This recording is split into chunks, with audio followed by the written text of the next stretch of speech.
I welcome you to today's ceremony, where 3 documents will be exchanged. First, we have the joint declaration between the Interim Secretariat of the International Solar Alliance and the European Investment Bank. This will be exchanged on the European Union side by Mr. Andrew McDowell, Vice President of the European Investment Bank, and on the Indian side, Shri Upendra Tripathi, Secretary General, International Solar Alliance Secretariat. May I request the 2 dignitaries to step forward and exchange the agreements.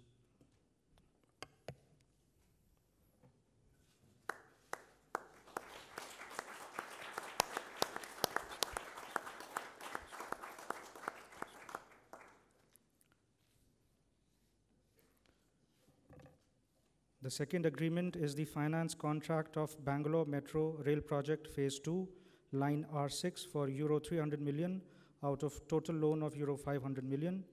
This will be exchanged on the European Union side by Mr. Andrew McDowell, Vice President of the European Investment Bank, and on the Indian side by Shri Subhash Chandra Garg, Secretary, Department of Economic Affairs. May I request the 2 dignitaries to step forward and exchange the agreement.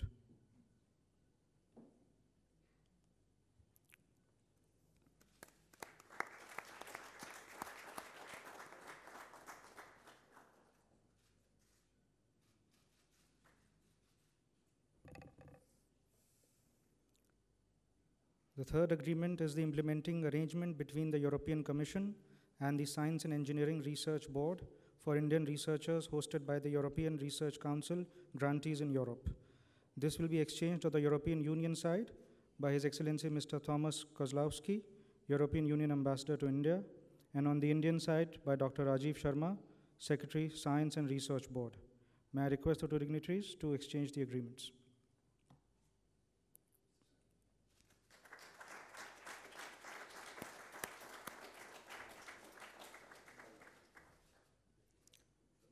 Ladies and gentlemen, this concludes the exchange of agreement ceremony. May I now invite the spokesperson to conduct the press statements. Good afternoon. May I request the Honorable Prime Minister of India to deliver his statement to the press. Your Excellencies, President Tusk, और President Juncker, शिष्टमंडल के सदस्यगणों, media के साथियों, मुझे प्रसन्नता है कि 14वें India U U शिखर सम्मेलन के अवसर पर हमें प्रेसिडेंट टस्क और प्रेसिडेंट युंकर का स्वागत करने का सौभाग्य मिला। यूरोपियन यूनियन के साथ बहुआयामी साझेदारी हमारे लिए बहुत मूल्यवान है और हमारी स्ट्रेटेजिक पार्टनरशिप अहम महत्व रखती है। 1962 में यूरोपियन इकोनॉमिक कम्युनिटी की स्थापना के बाद भारत उससे डिप्लोमेटिक संबंध स्थापित करने वाले सबसे पहले देशों में था। यूरोपियन यूनियन काफी लंबे समय से हमारा सबसे बड़ा ट्रेड पार्टनर है। फॉरेन डायरेक्ट इन्वेस्टमेंट के लिए भी यूरोपियन यूनियन हमारे सबसे बड़े स्रोतों में से एक है। विश्व की 2 सबसे बड़ी लोकतांत्रिक व्यवस्थाओं के रूप में हम एक प्रकार से स्वाभाविक साझेदार हैं। हमारे घनिष्ठ संबंधों की नींव लोकतांत्रिक मूल्य, विधि अनुसार शासन यानी रूल ऑफ लॉ, मूलभूत स्वतंत्रताओं और बहुसंस्कृतिवाद यानी मल्टीकल्चरलिज्म जैसा साझा मान्यताओं पर रखी गई है। साथ ही साथ हम दोनों के बीच मल्टीपोलर और रूल्स बेस्ड इंटरनेशनल ऑर्डर की विचारधारा भी साझा है।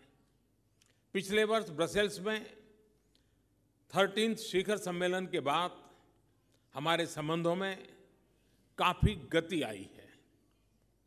प्रेसिडेंट युंकर के कुछ दिन पहले के संबोधन के शब्दों में कहूं तो India EU relations today have a good wind in their sales.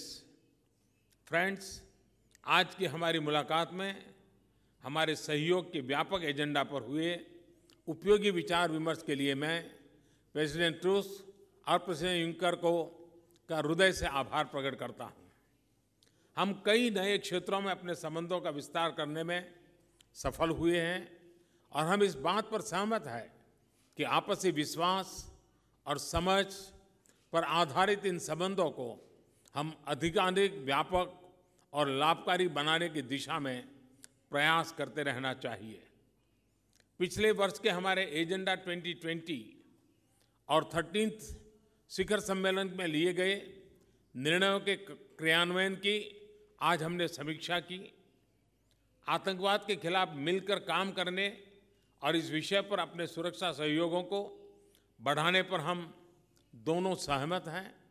इस विषय पर हम न सिर्फ द्विपक्षीय स्तर पर अपना सहयोग मजबूत करेंगे बल्कि वैश्विक मंच पर भी अपना सहयोग और समन्वय बढ़ाएंगे। क्लीन एनर्जी और क्लाइमेट चेंज के विषय पर हम दोनों 2015 के पेरिस एग्रीमेंट पर प्रतिबद्ध हैं।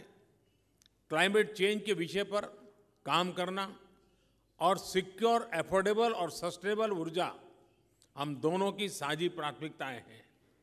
हम रिन्यूएबल एनर्जी की लागत कम करने के विषय पर भी सहयोग करते रहेंगे।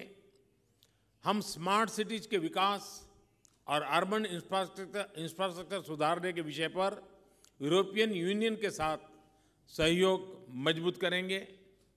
मुझे प्रसन्नता है कि India UAE horizontal civil aviation agreement अब क्रियान्वित हो गया है। मुझे विश्वास है कि इससे हमारे बीच एयर कनेक्टिविटी बढ़ेगी और पीपल टू पीपल संबंधों को बल मिलेगा। हमारे संबंधों का एक महत्वपूर्ण आयाम है हमारा साइंस एंड टेक्नोलॉजी और रिसर्च एंड इनोवेशन में सहयोग। इस संदर्भ में आज युवा वैज्ञानिकों और शोधकर्ताओं के आवागमन यानी मोबिलिटी पर हुए समझौते का मैं स्वागत करता हूं। यूरोपियन इन्वेस्टमेंट बैंक द्वारा भारत में विकास के प्रोजेक्ट के लिए किए गए लोन एग्रीमेंट्स का भी मैं स्वागत करता हूं। मुझे इस बात पर भी प्रसन्नता है कि यूरोपियन इन्वेस्टमेंट बैंक अब इंटरनेशनल सोलर अलायंस के सदस्य देशों को मैं सोलर प्रोजेक्ट की भी सहायता करेगा। ट्रेड एंड इन्वेस्टमेंट के विषय पर भी भारत और यूरोपियन यूनियन अपने संबंधों को मजबूत करने के लिए प्रतिबद्ध है। योर एक्सेलेंसी, भारत और यूरोपियन यूनियन की स्ट्रैटेजिक पार्टनरशिप को मजबूत करने में आप दोनों के नेतृत्व और योगदान के लिए मैं आपका अभिनंदन करता हूं। मेरी यह आशा है और अपेक्षा रहेगी कि भारत की आपकी आगामी यात्रा इतनी कम अवधि की न हो। धन्यवाद।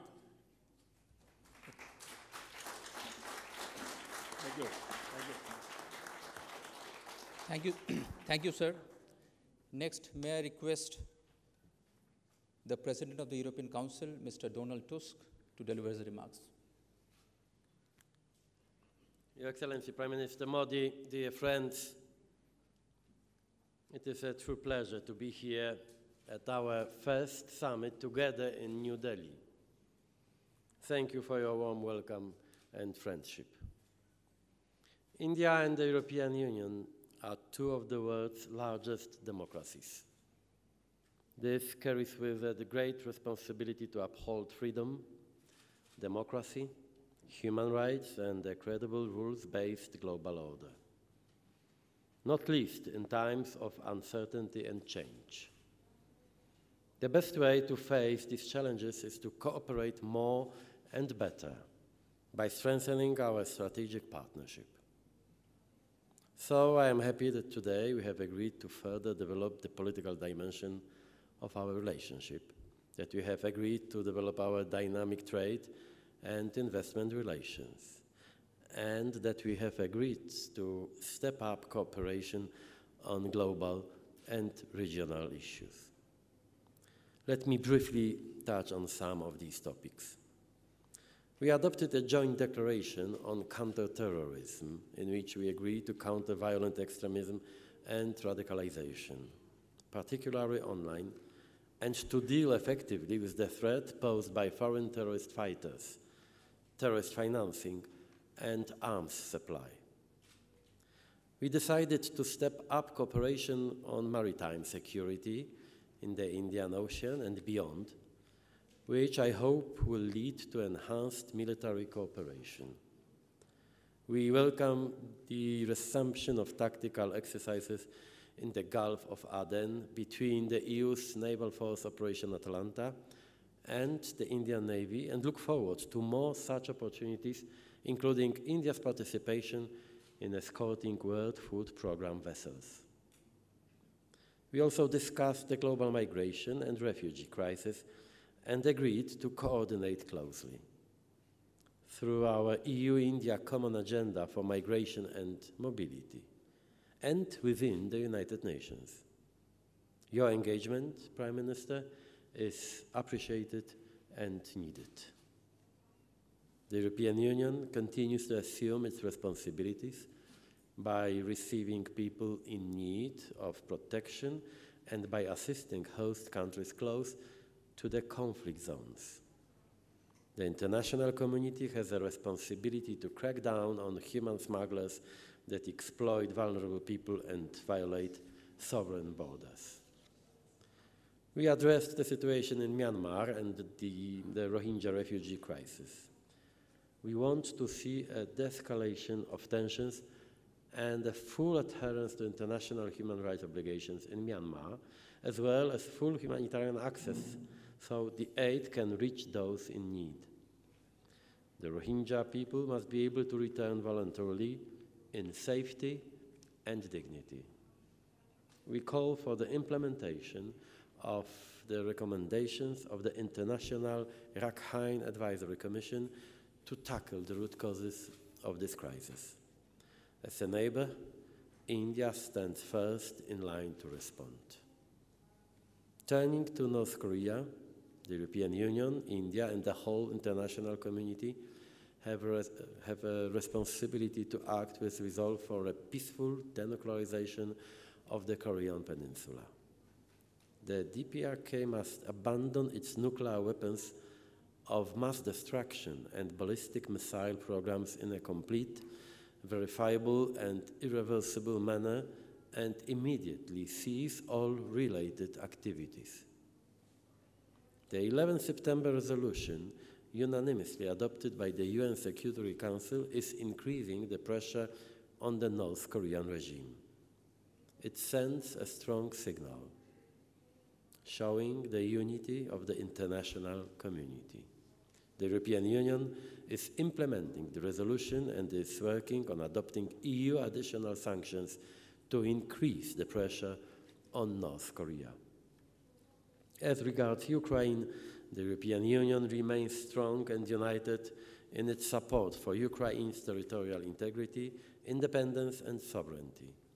That is why we insist on the full implementation of the Minsk Agreement and encourage all our partners to join us in this. Let me conclude on our trade talks and the gap between each side's expectations. I will not enter into the details, as this is for Commission President Juncker, but let me just make a political observation. Free and fair trade agreements are not only economically important for our companies and citizens to prosper. Above all, they strengthen and defend the rules-based international order and our way of life. The democracies of the world can be the ones to set ambitious global standards, but only if we cooperate. Rabindranath Tagore said, "One cannot cross the sea merely by standing and staring at the water. I am confident we can swim better for this ambitious and strategic cause." Prime Minister, thank you again for your hospitality and for the discussion today. Excellency, thank you very much for your remarks. May I now request the President of the European Commission, Mr. Jean-Claude Juncker, to deliver his remarks to the media. Prime Minister, Mr. President Donald, we are delighted to be here. This is my second trip to India, the first having taken place in '99, and it's not the last. I will come back, that's for the threatening part of the press conference. Working together with India, a like-minded partner, simply makes sense. It's natural. And this is becoming truer when it comes to trade. Every year we exchange 100 billion euro worth of goods and services, creating millions of jobs both in India and in the European Union. We are, India and the European Union, the loudest voices in the world for free and fair trade. And this message was reinforced during today's summit. When it comes to trade, we are not starting from scratch, far from it. The EU is already India's largest trading partner, accounting for more than 13% of India's overall trade. The European Union is the largest investor in India. And later on today, at the Business Forum, I will have the pleasure to meet some of the 6,000 European companies that have set up headquarters and innovation hubs across the country. The trading of goods is almost perfectly balanced, with exports and imports almost equal on both sides. All of this will remain true beyond March 2019, when the United Kingdom leaves the European Union. The EU 27 will still be India's largest trading partner. We will still be the world's second largest economy, and we will still be the biggest source and recipient of foreign direct investment. With this in mind, I believe it's time for a free trade agreement between India and the European Union. Once the conditions are right, and only once the conditions are right, we will resume. Today's summit is an important step in the right direction, and our chief negotiators will sit down in the next coming days to chart a way forward. Beyond the free flow of goods and services, we should also step up work to ensure that the free flow of personal data between your great nation and the European continent. This is why I stressed this morning the importance on the need to agree to the highest standards of data protection.